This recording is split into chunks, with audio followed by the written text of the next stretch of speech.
한국인들의 일 처리가 몹시 빠르고 정확하다는 것은 이제 전 세계적으로도 유명해졌습니다. 그런데 이런 한국의 능력은 이제 감탄을 넘어 감동까지 주고 있다고 하는데요. 이와 관련하여 한 외국인은 불가피한 사정으로 인해 장애를 가진 딸과 한국에 오게 되었다고 합니다. 이 외국인은 자신의 실수로 엄청난 곤경에 처해버렸지만 한국인들의 기지로 기적과도 같은 경험을 할 수 있었다고 하는데요. 그렇다면 이 외국인이 한국에서 대체 어떤 일을 겪은 것인지 자세한 내용 살펴보도록 하겠습니다. 독일 여성의 사연입니다. 안녕하세요. 저는 독일인으로 현재 평범하지만은 않은 삶을 살고 있어요. 그 이유는 제게는 자폐증을 앓고 있는 딸이 있거든요. 딸은 비록 장애를 갖고 태어났지만 저는 딸을 위해 목숨까지 바칠 준비가 되어 있을 만큼 딸을 사랑으로 키우고 있답니다. 제 딸은 병 때문에 언어 능력도 떨어지고 가끔 통제하기 힘든 행동을 하기도 하지만 전반적으로 몹시 순하고 착한 아이예요. 놀이치료나 심리치료, 훈련치료를 받을 때도 딸은 무척이나 얌전한 편이라 치료사들이 놀라곤 하거든요. 하지만 여느 자폐증 환자처럼 가끔은 제 아이도 통제가 안 될 때가 있습니다. 아이는 음식에 몹시 예민해서 각별한 유의를 해야 하죠. 특히 음료에 관해서는 정말 민감한데 자신이 좋아하는 음료가 아니면 절대 먹으려 하지 않고 만약 해당 음료를 하루에 2번 이상 주지 않으면 소리를 지르며 폭력적인 행동을 하고 발작을 하는 경우도 있거든요.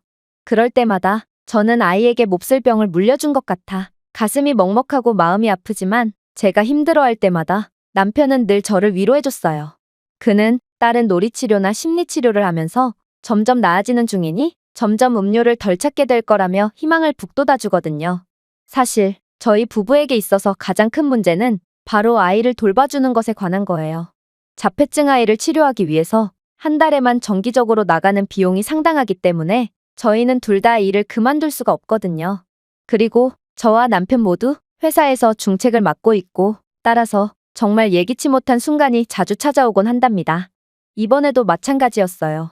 저는 이번에 아시아 출장을 가게 되었는데 하필 남편도 중요한 사업 토지 유치 설명회 일정이 있어서 오랜 일정이 예상되는 상황이었거든요. 저는 어쩔 수 없이 딸을 데리고 다니는 결정을 하게 되었죠. 딸이 워낙 순하기도 하고 그녀가 성장함에 따라 통제는 더욱 힘들어질 것이기 때문에 어쩌면 앞으로 평생 동안 못 갈 해외를 미리 경험하는 것도 나쁘지 않을 거라고 판단했거든요. 제 일정은 일본에서 시작해서 한국에서 마무리하는 일정이었고 저는 만반의 채비를 하고 일본행 비행기를 탑승했어요. 처음 타는 비행기 안에서 딸은 몹시 불안해하며 스트레스를 받아 하는 것 같았지만 그래도 워낙 착한 아이라 잘 버텨줬습니다. 그렇게 우리는 무사히 일본에 도착했고 일본에서의 일정을 소화하는 내내 아이는 이국적인 일본의 풍경을 즐기며 꽤나 신기해하는 것 같았어요. 그리고 아이가 좋아하는 것을 보니 정서 발달에도 큰 도움이 될 것 같아서 아이를 데려오길 잘했다고 생각하게 되었습니다. 그렇게 일본에서의 일정을 마무리하고 저는 한국으로 가게 되었어요. 하지만 일본 공항에서 예상치 못한 문제가 생기고 말았죠. 바로 일본 공항 직원이 비행기 안에서 마실 딸의 음료 반입을 거부하고 만 것입니다. 솔직히 저는 반입이 안 될 거라는 생각을 전혀 못하기도 했고 일본인 직원의 영어 발음이 너무나도 이상해서 도대체 무슨 이유로 저희를 막는 건지 3번이나 되물었습니다. 그러자 처음에는 친절하게 웃으며 말하던 직원은 언짢은 기색을 보이며 액체 반입이 안 된다고 말하더군요. 따라서 저는 제 딸이 자폐증을 앓고 있고 이 음료가 없으면 기내에서 난동을 부릴 수도 있다고 말했어요. 그리고 자폐증 환자를 위한 음료는 예외적으로 허용해주는 것으로 알고 있으니 다시 한번 확인해달라고 정중하게 부탁했죠. 하지만 일본인 직원은 확인을 하는 신용도 하지 않고 그저 업무적인 미소를 지으며 액체 반입이 불가능하다는 말만 되풀이했습니다. 저는 독일에서 올 때도 음료를 멀쩡히 가져왔는데 일본에서 거부를 당한다는 사실이 이해가 안 됐고 다시 한번 오해가 있는 것 같으니 제발 확인 좀 해달라고 말했습니다. 자폐증 환자를 위한 특별한 조항이 있고 이 음료수가 없으면 딸은 기내에서 소란을 피워서 다른 승객들을 불편하게 할 수도 있다면서 말이죠.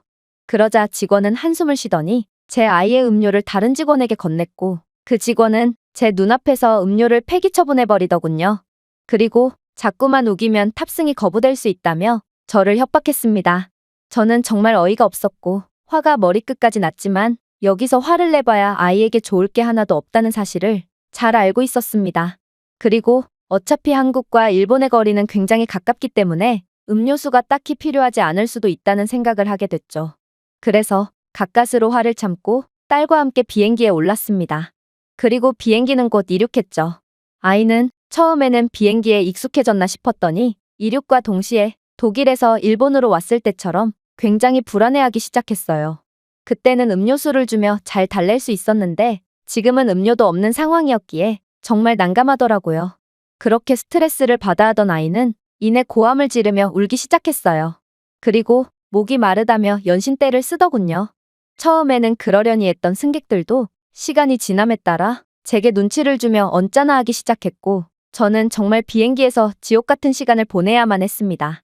일본인 승무원은 제게 다른 사람들에게 민폐가 될 수 있으니 조용히 해달라고 말하며 제 화를 도두었고 저는 일본의 이런 무책임한 태도에 질려서 정말 가까스로 화를 참았던 것 같네요. 일본 공항의 실수 때문에 이런 상황이 벌어진 건데 아이가 괜찮냐고 물어보는 것도 아닌 민폐라는 말을 하다뇨. 제 아이가 영어를 못해서 망정이지. 이런 짐작 취급을 받는 제 딸의 모습에 제 마음은 찢어지는 듯 했습니다. 아이는 한국으로 가는 내내 소리를 지르며 자해를 했고 저는 딸을 말리면서 정말 울음을 참느라 혼났던 것 같습니다. 그렇게 저희는 우여곡절 끝에 한국에 도착했습니다. 딸을 말리느라 제 온몸은 상처투성이에 땀에 흠뻑 젖어 있었고 딸도 몹시 피곤해 보였죠. 문제는 딸을 위한 음료를 한국에서 대체 어떻게 구하냐는 것이었습니다. 저는 미팅보다도 딸의 상태가 더욱 신경이 쓰였죠. 하지만 다행히도 혹시 몰라 들어가 본 한국의 대형마트에서 독일에서만 판매할 줄 알았던 음료수를 발견할 수 있었고 저는 없는 게 없는 한국의 대형마트에 감탄하며 감사한 마음으로 음료를 구매했습니다. 그렇게 저희는 한국에서의 일정을 보내기 시작했고 딸은 한국을 굉장히 사랑하는 것 같았어요. 그도 그럴 것이 한국인들은 아이에게 많은 관심을 가져줬거든요. 딸은 병 때문에 언어 능력과 사회 능력이 떨어져서 남들과 어울리기 힘들어하지만 그저 능력이 부족한 거지 사람을 굉장히 좋아하기 때문에 한국인들의 이런 관심을 몹시 좋아하는 눈치였어요. 그리고 저희가 독일인인 것을 밝히니 구텐탁이라며 인사를 건네기도 해서 한국인들은 교육 수준이 굉장히 높고 교양 있는 사람들이라는 것도 느낄 수 있었죠.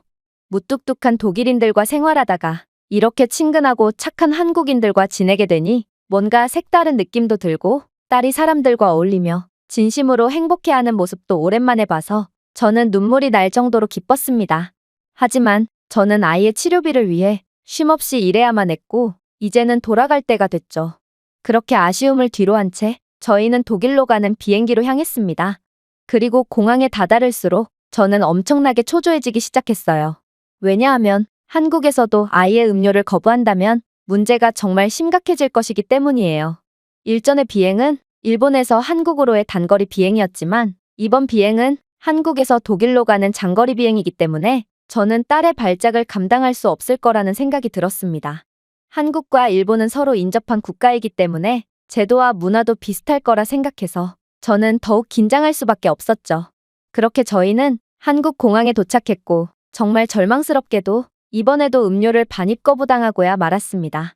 저는 좌절해서 자폐증 환자인 딸을 위한 음료라고 거의 울먹이면서 말했죠. 일본에서의 경험 때문에 통하지 않을 거라는 것을 알면서도 저는 너무 절망스러워 아무 말이나 나오는 대로 말했던 것 같습니다.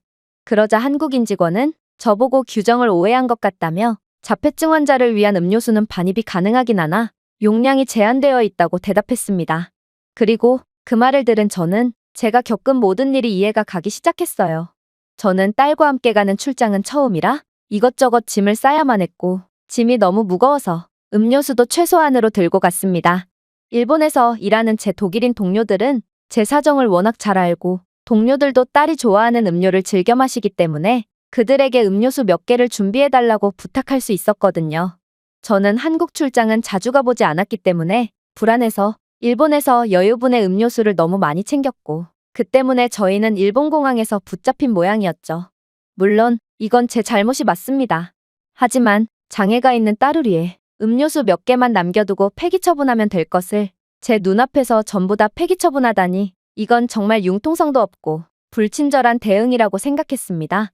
하지만 한국은 달랐어요. 제게 용량에 제한이 있다며 규정에 대해 명확히 알려준 한국인 직원은 원칙상 폐기가 맞지만 자폐증 딸을 위해 최대한 편의를 봐주겠다며 허용 가능 최대 용량의 음료수를 남겨줬기 때문이에요.